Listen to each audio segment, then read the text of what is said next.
Hello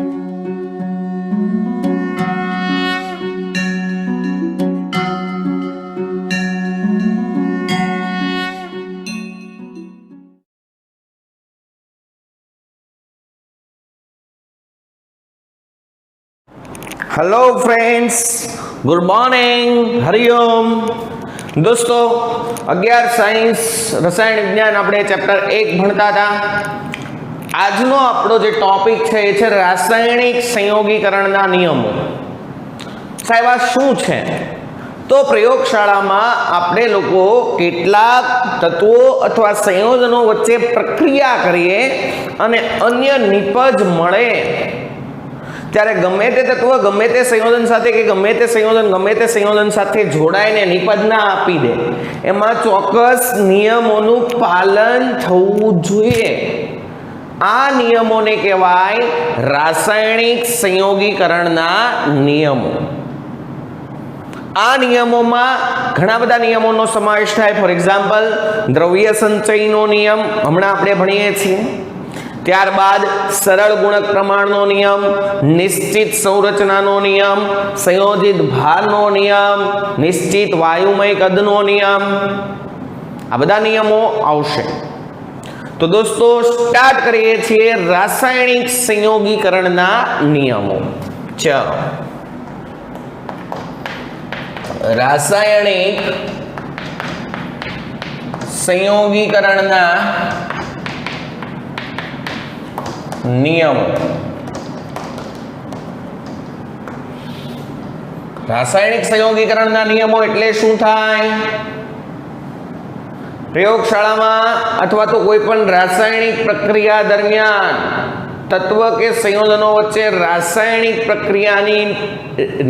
પ્રક્રિયા થઈ નિપજ મળે તે દરમિયાન કેટલાક નિયમોનું પાલન થવું જોઈએ, એને કહેવાય શું?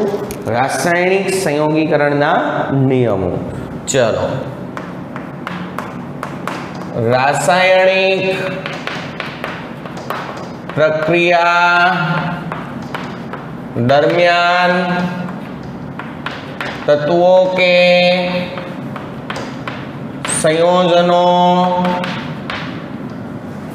માંથી અન્ય નિપજ મળે તે દરમિયાન કેટલાક નિયમોનું પાલન થવું જોઈએ। આવી કોઈ ડેફિનેશન પૂછવાની નથી, પણ અમને ખબર પડી જોઈએ। એમ તો એકદમ સિમ્પલી છે કે કોઈ પણ પ્રક્રિયા થાય અને પ્રક્રિયકમાંથી નિપજ મળે તો એ ગમે તેમ પ્રક્રિયા થાય ને ગમે તે પ્રક્રિયકમાંથી ગમે તે નિપજ મળે એવું હોય નહીં। તેના માટે કેટલાક નિયમોનું પાલન થવું જોઈએ, જેને રાસાયણિક સંયોગીકરણના નિયમો કહે છે। રાસાયણિક સંયોગીકરણના નિયમોમાં કેટલા નિયમો આપણે ભણશું? તો પહેલામાં પહેલો નિયમ ભણશું આપણે દ્રવ્ય સંચયનો નિયમ, દળ સંચયનો નિયમ, law of conservation of mass. ત્યારબાદ આપણે ભણશું નિશ્ચિત પ્રમાણનો નિયમ અથવા નિશ્ચિત સંરચનાનો નિયમ, નિશ્ચિત પ્રમાણનો નિયમ। ત્યારબાદ આપણે ભણશું સરળ ગુણક પ્રમાણનો નિયમ, બરાબર છે। ત્યારબાદ આપણે લોકો ભણશું નિશ્ચિત વાયુમય કદનો નિયમ, અને લાસ્ટમાં આપણે લોકો ભણશું સંયોજિત ભારનો નિયમ। આ બધા નિયમોની એપ્લિકેશન કઈ રીતે કરવી એ હું તમને હમણાં શીખવાડીશ। તમને સ્ટેટમેન્ટ આપ્યું હોય કે આવી રીતે પ્રક્રિયા થઈને આવી રીતે આમ બને તો તેમાં કયા નિયમનું પાલન થાય, 4 ઓપ્શન આપ્યા હોય એમાંથી એક પસંદ કરવાનો હોય। ઓકે, તો સ્ટાર્ટ કરીએ છીએ આપણે દ્રવ્ય સંચયનો નિયમ. દ્રવ્ય સંચયનો નિયમ એને કહેવાય લો ઓફ માસ કન્ઝર્વેશન અથવા તો law of conservation of mass. દોસ્તો ઈસવીસન 1789 માં વૈજ્ઞાનિક એન્ટોની લેવોઇઝરે દ્રવ્ય સંચયનો નિયમ આપ્યો. ઈસવીસન 1789 માં વૈજ્ઞાનિક એન્ટોની લેવોઇઝરે, અમુક બુકમાં લેવોઝિયર હશે, અમુક બુકમાં લેવોઇઝર હશે, તમારે બે એક જ સમજવાનું કારણ કે પ્રોનાઉન્સિએશન અલગ અલગ રીતે લોકો કરે. ઈસવીસન 1789 માં વૈજ્ઞાનિક એન્ટોની લેવોઇઝરે દ્રવ્ય સંચય ના નિયમની રજૂઆત કરી હતી. દોસ્તો લો ઓફ એનર્જી કન્ઝર્વેશન, ઉર્જા સંચયનો નિયમ શું કે વિશ્વમાં ઉર્જાનો જથ્થો અચળ છે. ઉર્જા સંચયનો નિયમ તમે લોકો ભણ્યા હશો, ઉર્જા સંરક્ષણનો નિયમ ફિઝિક્સમાં અથવા તો 10મા ધોરણમાં. વિશ્વમાં ઉર્જાનો જથ્થો અચળ છે એને કહેવાય ઉષ્માગતિ શાસ્ત્રનો પહેલો નિયમ. યાદ કરો, ફર્સ્ટ લો ઓફ થર્મોડાયનેમિક્સ. વિશ્વમાં ઉર્જાનો જથ્થો અચળ છે, ઉર્જાનું સર્જન કે વિનાશ શક્ય નથી. હા, એનું એક સ્વરૂપમાંથી બીજા સ્વરૂપમાં રૂપાંતરણ થાય પણ ઉર્જાનું સર્જન કે વિનાશ શક્ય નથી. બરાબર છે. એવી જ રીતે law of conservation of mass, દ્રવ્ય સંચયનો નિયમ છે કે કોઈ પણ પ્રક્રિયા થાય એ દરમિયાન દળ કેવું રે, કુલ દળ અચળ. દળનું સર્જન કે વિનાશ શક્ય નથી. હા, સેમ વસ્તુ એનું એક સ્વરૂપમાંથી બીજા સ્વરૂપમાં રૂપાંતરણ થાય. તમે કુલ પ્રક્રિયકનો કુલ જથ્થો જેટલો લીધો હોય તો નિપજ એટલી તમને મળે, એનાથી વધુ મળે એવું હોય નહીં. એને કહેવાય law of conservation of mass. ખબર પડે છે? તો વૈજ્ઞાનિક એન્ટોની લેવોઇઝરે ઈસવીસન 1789 માં દ્રવ્ય સંચયના નિયમની રજૂઆત કરી. આ નિયમ એણે એમનામ નથી પ્રસ્થાપિત કરી દીધો. ઘણી બધી દહન પ્રક્રિયાઓનો પ્રાયોગિક રીતે અભ્યાસ કરીને આ નિયમ પ્રસ્થાપિત કરેલો છે. નિયમ શું કહેવા માંગે છે? રાસાયણિક પ્રક્રિયાઓ દરમિયાન દ્રવ્યનો જથ્થો અચળ રહે છે. પદાર્થમાં રહેલા દ્રવ્યના જથ્થાને શું કહીએ આપણે? દળ. પદાર્થમાં રહેલા દ્રવ્યના જથ્થાને આપણે શું કહીએ? દળ. તો આને દળ સંચયનો નિયમ કહેવાય. કોઈ પણ રાસાયણિક પ્રક્રિયા દરમિયાન દ્રવ્યનો જથ્થો કેવો રહે છે? અચળ રહે છે. ફોર એક્ઝામ્પલ, હું એક દહન પ્રક્રિયા લઉં, મિથેનની દહન પ્રક્રિયા. દોસ્તો એન્ટોની લેવોઇઝરે એટલે કે એન્ટોની લેવોઇઝરે ઘણી બધી દહન પ્રક્રિયા ના પ્રાયોગિક અભ્યાસ ના આધારે આ નિયમ પ્રસ્થાપિત કરેલ છે. ફોર એક્ઝામ્પલ, હું એક મિથેનની દહન પ્રક્રિયા લઉં છું. જુઓ, methane is also called as marsh gas. મશાલમાંથી જે વાયુ ઉત્પન્ન થાય એને કહેવાય methane, marsh gas. Plus O2 gas gives કોઈ પણ હાઇડ્રોકાર્બન કમ્પાઉન્ડ હોય. What is hydrocarbon? any types of organic compound which contain only carbon and hydrogen atom is called as hydrocarbon compound.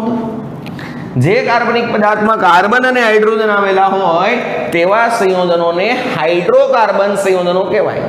અને કોઈ પણ હાઇડ્રોકાર્બન સંયોજનનું દહન થાય એટલે ફાઇનલ પ્રોડક્ટ મળે CO2 એન્ડ વોટર. બરાબર છે? ચાલો હવે આપણે શું કરીએ? પ્રક્રિયા બેલેન્સ કરીએ. ઇટ મીન્સ પ્રક્રિયા બેલેન્સ શું કામ કરીએ? દ્રવ્ય સંચયના નિયમનું પાલન કરવા માટે. તમે અત્યાર સુધી રાસાયણિક પ્રક્રિયા બેલેન્સ શું કામ કરતા હતા? ડાબી બાજુ જે પરમાણુ જેટલી સંખ્યામાં હોય એટલા જ પરમાણુ જમણી બાજુ એટલી સંખ્યામાં હોવા જોઈએ. હોવા જોઈએ કે ન હોવા જોઈએ? વાય?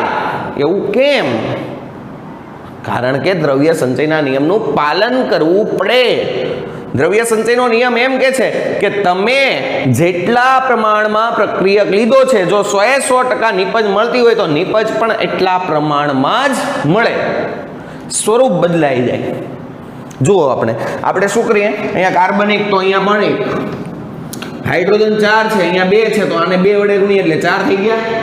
પછી ઓક્સિજન 2 ને 2 4 એટલે અહીંયા આપણે 2 વડે ગુણશું 4 થઈ ગયા. પ્રક્રિયા બેલેન્સ, કામ પૂરું. આપણે આવું કરી દઈએ. શું કામ? ઈ ખબર નથી દોસ્તો. શું કામ? દ્રવ્ય સંચયના નિયમનું પાલન કરવા માટે. જો અહીંયા મિથેન, કોઈ પણ પદાર્થના 1 મોલનો જથ્થો એના અણુભાર જેટલો હોય. આપણે આ બધું ડીપમાં ભણશું. અણુભાર કોને કહેવાય, પરમાણુભાર કોને કહેવાય, એ પહેલા અહીંયા થોડો કન્સેપ્ટ આવેલો છે. હવે તમારે શું કરવાનું? આ પ્રક્રિયા હોય ને એમાં પ્રક્રિયક ડાબી બાજુ હોય ને પ્રક્રિયકો કહેવાય, જમણી બાજુ હોય ને નિપજો કહેવાય. એ તો બધાને ખબર છે ને, કોમન સેન્સ, લોજિકલ. ધોરણ 10માં વિજ્ઞાન ભણ્યા એમાં બધું આવ્યું જ હોય. કોઈ પણ પ્રક્રિયા હોય, પ્રક્રિયામાં ડાબી બાજુ હોય અને પ્રક્રિયકો કહેવાય, જમણી બાજુ હોય એરાની જમણી બાજુ, એને શું કહેવાય? નિપજ. હવે આ પ્રક્રિયકો અને નિપજની આગળ જે આંકડા હોય એને એનો સહગુણક અથવા તત્વયોગમિતીય ગુણાંક કહેવાય. એને મોલ પણ કહી શકીએ આપણે. અહીંયા કાંઈ ન હોય તો અહીંયા 1 મોલ કહી શકાય. 1 મોલ મિથેન કેટલા મોલ O2 સાથે પ્રક્રિયા કરે? 2 મોલ O2 સાથે પ્રક્રિયા કરે. એટલે 1 મોલ CO2 અને 2 મોલ શું આપે? પાણી. હવે કોઈ પણ પદાર્થના 1 મોલ જથ્થો હોય ને એનું દળ એના અણુભાર જેટલું હોય. હવે જો આનો 1 મોલ એટલે કાર્બન અને હાઇડ્રોજનના પરમાણુ, કાર્બન અને હાઇડ્રોજન, આ જે 4 હાઇડ્રોજન ને 1 કાર્બનના પરમાણુ ભારનો સરવાળો. એટલે મિથેનનો અણુભાર કેટલો થાય? કાર્બનનો પરમાણુ ભાર કેટલો દોસ્તો? 12. હાઇડ્રોજનનો 1 એવા 4 એટલે 4 ને 12 16 ગ્રામ. ધારો કે આ 1 મોલ એટલે મેં કેટલા ગ્રામ લીધું? 16 ગ્રામ મિથેન લીધો. 16 ગ્રામ મિથેન. O2 1 મોલ હોય તો ઓક્સિજનનો પરમાણુ ભાર 16, O2 હોય તો 16 દુ 32 ગ્રામ થાય 1 મોલ O2 હોય તો. પણ 2 છે એટલે 32 દુ 64 ગ્રામ O2 લીધો આપણે. 16 ગ્રામ મિથેનનું દહન 64 ગ્રામ O2 વડે કર્યું.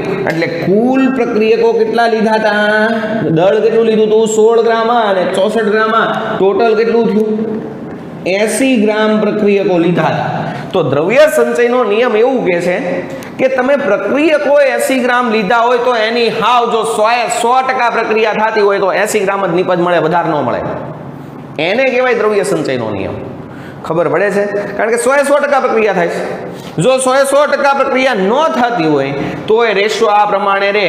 પ્રક્રિયક થોડોક હોય, નિપજ થોડીક હોય, પણ બેયનું કુલ દળ કેટલું થાય? 80. જથ્થો 80 ગ્રામનો 80 ગ્રામ જ રહે. એને કહેવાય દ્રવ્ય સંચયનો નિયમ. ચલો હવે CO2 નો 1 મોલ, એમાં C એટલે એક પરમાણુ છે કે 12 ગ્રામ, ઓક્સિજનના 16 દુ 32, 12 ને 32 44 ગ્રામ મળ્યો CO2. પાણીમાં ઓક્સિજનનો 16, હાઇડ્રોજનનો 1, 1 ને 1 2, 2 ને 16 18 એવા 2 મોલ એટલે 18 દુ 36. ખબર પડે છે? ઓક્સિજનનો 16 ગ્રામ, હાઇડ્રોજનનો 1 ને 1 2, કારણ કે 2 હાઇડ્રોજન છે એટલે એક પાણીમાં 2 હાઇડ્રોજન 1 ઓક્સિજન, 2 ને 16 18 એવા 2 મોલ એટલે 18 દુ 36. તો 44 ગ્રામ CO2 મળ્યો ને 36 ગ્રામ પાણી મળ્યો. ઇટ મીન્સ ટોટલ કરો 80 ગ્રામ. પ્રક્રિયક કેટલા લીધા હતા? 80 ગ્રામ. નિપજ કેટલી મળી? 80 ગ્રામ. આને કહેવાય હું? દ્રવ્ય સંચયનો નિયમ. ઉર્જા સંરક્ષણના નિયમની જેમ જ વિશ્વમાં ઉર્જાનો કુલ જથ્થો અચળ હોય. ઉર્જાનું સર્જન કે વિનાશ શક્ય નથી, પરંતુ એક સ્વરૂપમાંથી બીજા સ્વરૂપમાં રૂપાંતરણ થાય. ખબર પડે છે? પવન ઉર્જા વડે આપણે વિદ્યુત ઉર્જામાં રૂપાંતરણ કરીએ. ઉર્જાનો જથ્થો અચળ હોય. પવન ચક્કી શું કરે? પવન ઉર્જાનું વિદ્યુત ઉર્જામાં રૂપાંતરણ કરે. પવન કેવી રીતે પવનની ગતિ ઉર્જા દ્વારા વિદ્યુત ઉર્જામાં રૂપાંતરણ થાય. ટૂંકમાં એક ઉર્જામાંથી બીજી ઉર્જામાં રૂપાંતરણ, એમાં કાંઈ નવું સર્જન નથી થતું, એક સ્વરૂપમાંથી બીજા સ્વરૂપમાં રૂપાંતરણ થાય છે. સેમ વે અહીંયા પહેલા દ્રવ્ય કેટલો હતો 80 ગ્રામ, પછી પણ દ્રવ્ય કેટલો છે 80 ગ્રામ, પણ પહેલા કયા સ્વરૂપે હતો? મિથેન અને O2 સ્વરૂપે. હવે કયા સ્વરૂપે છે? CO2 અને પાણી સ્વરૂપે. દ્રવ્યનો જથ્થો તો અચળ જ છે, એક સ્વરૂપમાંથી બીજા સ્વરૂપમાં રૂપાંતરણ થયું, પણ દ્રવ્યનો જથ્થો કેવો હોય? અચળ. આને કહેવાય શું? દ્રવ્ય સંચયનો નિયમ. હવે તમને લોકોને આવું સ્ટેટમેન્ટ પૂછે કે 1 મોલ મિથેનનું 2 મોલ O2 દ્વારા દહન કરવામાં આવે તો 1 મોલ CO2 અને 2 મોલ પાણી મળે છે. આ પ્રક્રિયામાં કયા નિયમનું પાલન થાય છે? તો દોસ્તો તમને ફિક્સ કીધું છે, તમને આ 1 મોલ લીધો અને આ 2 મોલ લીધા, ઇટ મીન્સ ટોટલ દ્રવ્ય 80 ગ્રામ. આ 1 મોલ મળ્યું ને આ 2 મોલ મળ્યા, ઇટ મીન્સ ટોટલ દ્રવ્ય 80 ગ્રામ. 80 ગ્રામમાંથી 80 ગ્રામ મળ્યું, દ્રવ્ય સંચયના નિયમનું પાલન થયું. 4 ઓપ્શન આપ્યા હોય તો કયાનું તમારે ઓલું કરવાનું? દ્રવ્ય સંચય ઉપર ટીક માર્ક કરવાનું. ખબર પડે છે? સેમ વે હું એક બીજો પ્રશ્ન કહું કે 2 મોલ H2 નું કેટલા મોલ? 2 મોલ H2 નું 1 મોલ O2 સાથેની પ્રક્રિયાથી 2 મોલ પાણી મળે છે. સવાલ આવો છે, 2 મોલ H2 ની 1 મોલ O2 સાથેની પ્રક્રિયાથી 2 મોલ પાણી મળે છે, જેમાં કયા નિયમનું પાલન થાય છે? આ 4 આપ્યા ઓપ્શન, તો તમને આ ફિક્સ કીધું છે ને. હવે જુઓ, આ 2 મોલ એટલે કેટલા ગ્રામ થાય? હાઇડ્રોજન છે, હાઇડ્રોજનનો પરમાણુ ભાર 1, પણ અહીંયા H2 હોય તો 2, એવા 2 H2 એટલે 4 ગ્રામ આ લીધો તમે. O2 છે, O2 ઓક્સિજનનો પરમાણુ ભાર 16, 32 ગ્રામ થયો. 32 ને 4 36. એક પાણી હોત તો હાઇડ્રોજનના 2 અને ઓક્સિજનના 16, ટોટલ 18 36 થઈ ગયો. તો પહેલા દ્રવ્ય કેટલા ગ્રામ હતું? ટોટલ 36 ગ્રામ. પછી પણ કેટલું મળ્યું? 36 ગ્રામ. ઇટ મીન્સ દ્રવ્યનો જથ્થો અચળ છે. પહેલા દ્રવ્ય હાઇડ્રોજન અને ઓક્સિજન સ્વરૂપે હતું, હવે દ્રવ્ય કયા સ્વરૂપે છે? પાણી સ્વરૂપે છે. ઇટ ડઝન્ટ મેટર અહીંયા શું છે? દ્રવ્યનો જથ્થો મીન્સ દળ કેવું રહ્યું? અચળ. So it is called as law of conservation of mass. એને કહેવાય દ્રવ્ય સંચયનો નિયમ અથવા દળ સંચયનો નિયમ ઓકે. તો ખાલી એક સ્ટેટમેન્ટ છે, તમે કોઈ પણ પ્રક્રિયા દ્વારા સમજાવી શકો. ઈસવીસન 1789માં વૈજ્ઞાનિક એન્ટોની લેવોઇઝરે દ્રવ્ય સંચયના નિયમની રજૂઆત કરી હતી. રાસાયણિક પ્રક્રિયાઓ દરમિયાન દ્રવ્યનો જથ્થો અચળ રહે છે. આવું એમ નામ નહોતું કહી દીધું, ઘણી બધી દહન પ્રક્રિયાઓના પ્રાયોગિક રીતે અભ્યાસ કરીને લેવોઇઝરે કીધું હતું. ફોર એક્ઝામ્પલ, 16 ગ્રામ મિથેનનું 64 ગ્રામ ઓક્સિજન વડે દહન થાય અને 44 ગ્રામ CO2 અને 36 ગ્રામ પાણી મળે છે. એટલે કે આ પ્રક્રિયા દરમિયાન કુલ 80 ગ્રામ પ્રક્રિયકમાંથી 80 ગ્રામ નિપજ મળે છે. આમ દ્રવ્ય સંચયના નિયમનું પાલન થાય છે. ઓકે, ચલો.